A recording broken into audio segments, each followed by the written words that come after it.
Hello and welcome back to the channel. Today I bring you a game called Gentes, the Kickstarter edition for the game. It's a very heavy box, and this is a TMG game, which is trying to run away from the outside layer. So Gentes from Stefan Richthaus,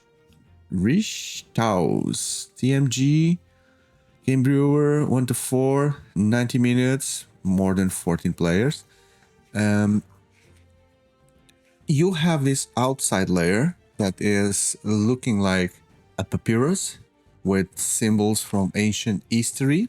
Okay, so this is the outside layer that shows you that the edition is the Kickstarter edition. So when you take this out, when you pull it away, then you may recognize the box from Gentes. I don't know if the normal box also has this golden foil, or if this is just exclusive for the Kickstarter issue. I don't remember. I've seen the box, but I don't remember if it had the gold foil or not. So the name, I'm reading it as Gentes, but I don't know if it's Gentes in English or something, but at least in my natural language, in Portuguese, this means people. So that's why I'm reading like that, because what I see here is that you'll be building a civilization, and there's this kind of genealogical tree that has a branch, and then it evolves to different areas. People become more clever, building bigger monuments. Like your people, your gentes is evolving. Okay, that's how I see it. Okay, and I'm having really difficulty in turning this, because not only because I'm hearing the pieces inside shaking and coming out of the place, but also because it's really, really, really heavy. So what's the difference for the Kickstarter edition? You have, as I'm going to show you, Deluxe Components, and you have an insert that will allow you to make everything very well put in the box. Okay, and apparently there's also here some commercial information for TMG, the Gamers Champion Dargon, across time and space. Okay, so this is some publicity for other games: Gold West, Colosseum, Yokoyama, Orleans, maybe one day in the channel. Orleans, an expansion. Arbor, another expansion. Orleans, Scoville, and Imminent Domain. I think I've played this one once. Then there's the manual for the game. Very dense. Very dense. I'll give you a little bit of information how the game runs. It's not a complex game once you get the hang of it. Not sure of the complexity on BGG, but what amazes me, first of all, I love this kind of civilization games, first of all, so I'm always keen to take a look at them. And this one plays similarly to many others in terms of the logic behind. So this is a quick help reference guide sheet where you see what every building from eras, first era, second era, third era. Yes, you will be changing eras, like in Seven Wonders, through what's the name of it? Through the ages, and how many others, right? You cannot have a civilization game without eras. So when I mentioned to you there was a special insert inside, is because this comes with this insert already built in, and these are the instructions to assemble it. I already have it assembled, so I'll show you how it looks. Okay. And then we have the playmat, which I'll open after, just showing you the inside. The 4-player boards, and then there's the insert. Look at that. So there are 2 layers below. So you have this first layer with boxes that you can take, like this, and put, this is made of foam, and put this on the table. Okay, and once you take this out, you also have second layer below. Oh, actually there's a third layer for the cards as well. You see the cards are below there. Okay, so let me show you the board before going into the components, for you to understand a little bit what we are talking about here. Okay, The board is double-sided. I'm showing you the 3 to 4 player version, okay, where you will be using your own board, and you'll have slots where you can store actions. Okay, so for example, if you take this action here, you don't see because it's a bit far away, but there are 2 hourglasses there that you need also to take from the board. So if you want to do that action, it will take you 2 hourglasses. So you would need to fill one of your slots like that with those 2 hourglasses. So in the beginning of the game, you will have only a few slots available. So you can only do like this. You can only do actions that fill this part of the slot. And then throughout the eras, throughout the game, you will be able to unlock and unlock, allowing you to have more actions during your turn. Okay, so that's the base mechanic of the game. You can take all the actions you want as long as you have space to hold those actions. Okay, the actions could be building buildings, taking buildings, getting money. So you have all the things around. You also build cities in the Mediterranean area. You have cities like Carthago, Syracuse, Crotona, Delphi, Sparta. So the names that you recognize from ancient Greek, etc. Okay. Then the other gimmick of the game is, let me show you how this deluxe components work, because this is worth the eye. Okay, this is not going to be a how to play game, right? It's just for you to see what is inside and to have a minimum understanding of the game. So you see there are these very cute figures that represent the kind of people that you have in your civilization. Okay, so those would be things like warriors. I need to check on the manual the proper names, but imagine that are like salespeople, religious people, workers, carpenters, and religious people, philosophers, something like that. Okay, and they will cost you. There's an economy system on this game, which is depending on the action you took, you can buy 1 or 2. Depending on the money that you pay. Okay, but the moment you choose to, for example, hire warriors for your own civilization, the economy moves, and the warriors now will cost the most amount of money. Okay, so when you're taking workers, you really need they go into the end, and they cost much more for the future until it goes down again. You really need to strategically try to invest or buy workers that are cost cheaply, and the ones that you are needing right now, in order to buy them as cheap as possible, because otherwise they will cost a lot. Okay, sorry, I just moved this very badly.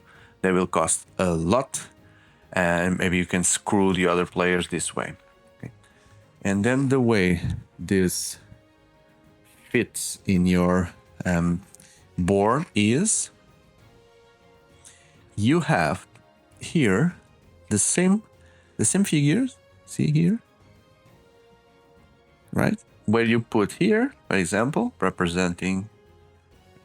These are some very small, just to fit your board, but they are exactly the same kind of workers. See this colored yellow person here, the red religious or whatever here. Looks for me, it looks like the devil. This looks like the devil. And then you have the religious politician here, etc. This one here, and this one here. So when you buy them, you just go up, go down, okay? But these guys are the opposites of each other. So if you go to a certain level with the red kind of worker, then the white one cannot go further than this. Okay, so if you want more of these, you need to go down on this track in order to go up on this. And then when I show you the cards, you will see why you need these workers. It's because you need to build things, and you need certain types of people in order to do that. Okay. So this is the actions, the buildings that you can do. Then every player will get their own cubes here to mark the map, They have their own cities on their color to put here. The cities will allow you to, they will give you on income phase, they will give you certain resources or money or victory points, as you see here or here. So there are different ways for you to score in this game. You need to figure it out the best way possible. This game also comes with an expansion, so there are some actions here that belong to the expansion, which I've never played, so I'm not able to advise properly on what those do. Okay, but I really want to dive deep into the box to show you the rest. So here, there's also parts of the box that are worthless, like this one. Just have the name of the game, as you see here. But on the other side, if you turn it, could be a recipient for something. My current layout doesn't need that. First player token. I don't know what this is. Looks like, oh, come back. It just looks like a chimney or something, but it's a first player token. And then inside this amazing bag, which has the same as it has stitches here or suits the symbol of the game, the tree, you have this. Just moving it closer to the microphone. So yeah, as expected in every deluxe edition, you have the money. Money, money, money, money, money. So 10 money, 5 money, and 1 money. Money, money, money. Cool. This is how it looks when you are like winning the game and doing like, whoa, I'm super rich, super rich. That's the feeling. That's the feeling. I don't have many deluxe components in my games, but this game, I found this edition and I thought, okay, so if I want to have this game, why not investing already in this deluxe edition? Was not that expensive, so it was a good deal, I think. So now I have this deluxe edition, and also I'm very happy to be able to share with you the components. So this is a folded space insert that comes with the game. Thank you, folded space. You have 4 of these boxes for each player: the blue, the green, the white, and the black. Below you also have the action tiles, which you see more boxes that are just placeholders for you to see TMG, folded space, and then on the other side they don't mean much. But you can have all the actions sorted out. The actions basically look like something like this, right? You take the tile, okay? So you know that, so these are the achievements. It gets you 8 points, 4 points. These are like achievement points. Then the yellow ones are the ones that will give you cards. So it costs you 1 money, spends 2 action, but it will give you a card. Place a card. There are some that cost nothing. Okay, so if you have no money, you are not blocked in this action. Costs nothing. Costs nothing.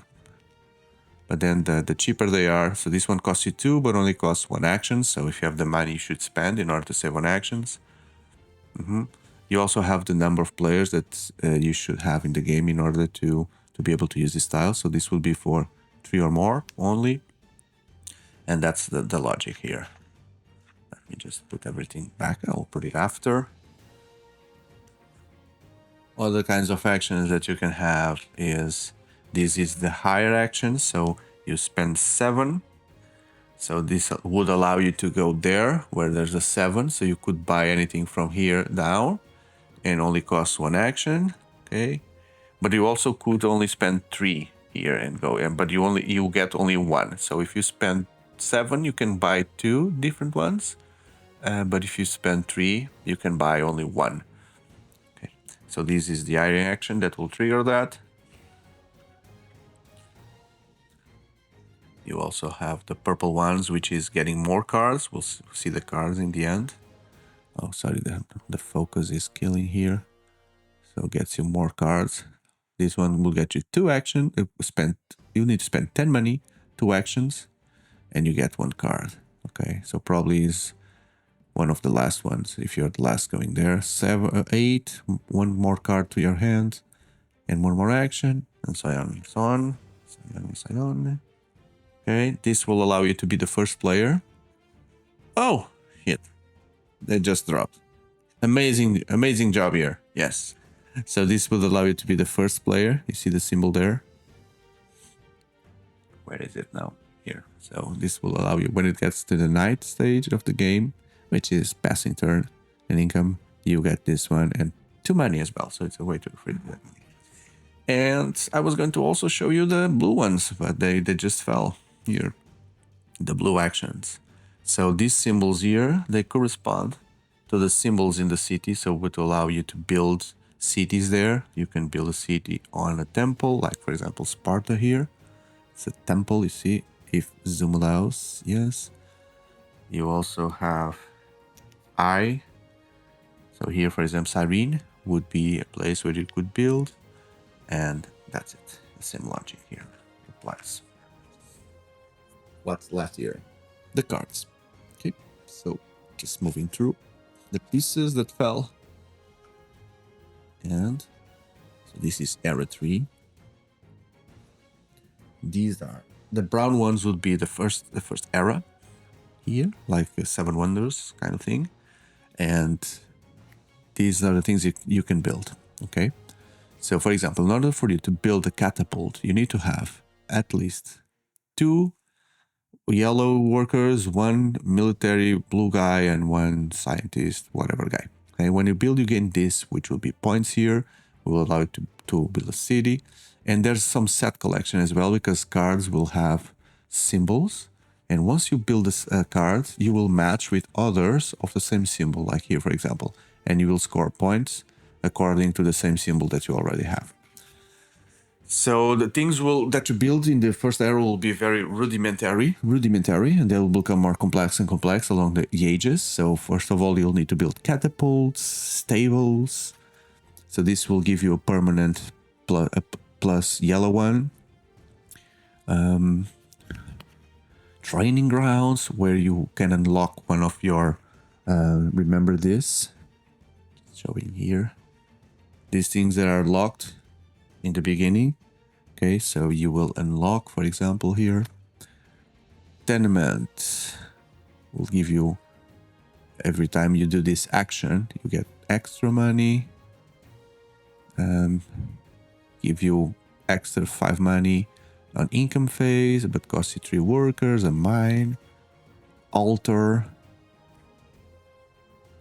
a well, freeze, shrine, another one that unlocks, port, marketplace, a shipyard, the council house, the trading post, a statue, scriptorium, forge, incense deposit, the treasure chamber, monumentum, the roads, and the winery.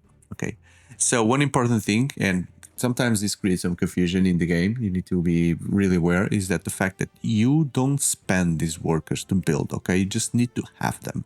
Just that, you need to have them on the board. So for you to build this catapult here, you need to have a level 2 or 2 at the yellow guy there, 1 at the blue like this, and at least 1 here in the white like this. Okay, so if you, sorry, here is 0, here would be 0, and this is 1. Okay, so if you have this configuration of these workers, the other ones doesn't matter, you are allowed then to build a catapult. But then they don't go to 0, because the game, as you will see, they will increase the complexity of the buildings.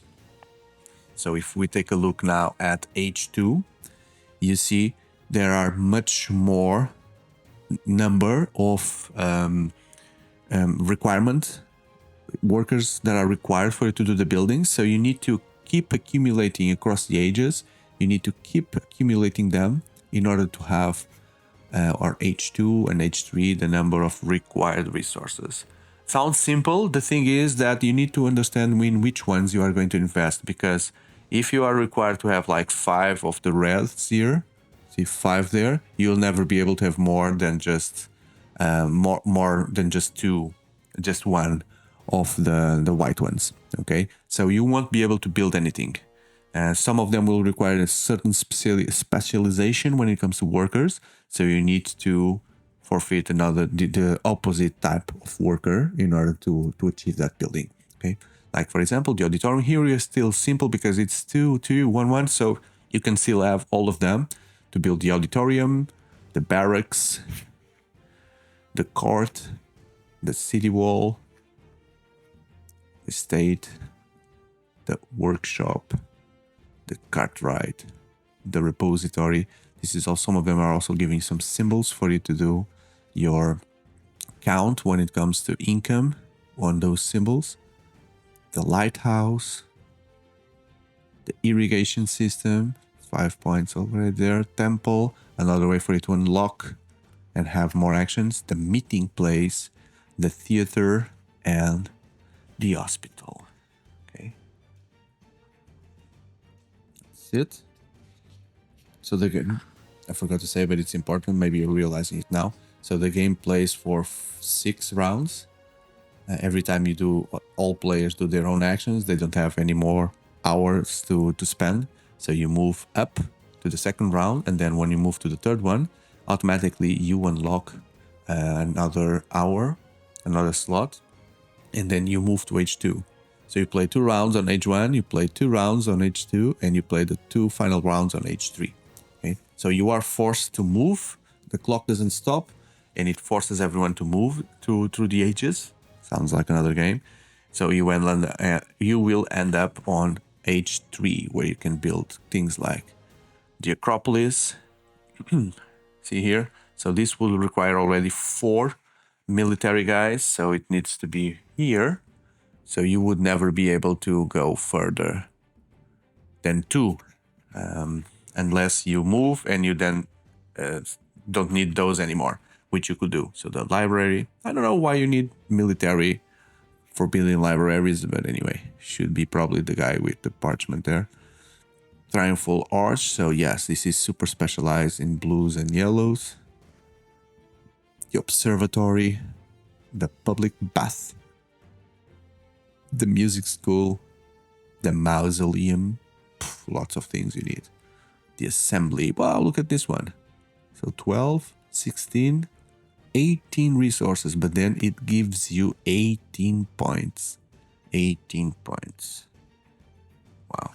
The Colossus, the Hanging Garden, so we are now at the Ancient World Wonders, the Zoo statues, the Aqueduct, a pyramid, 18 points as well. 5 requires 5 of the orange guy.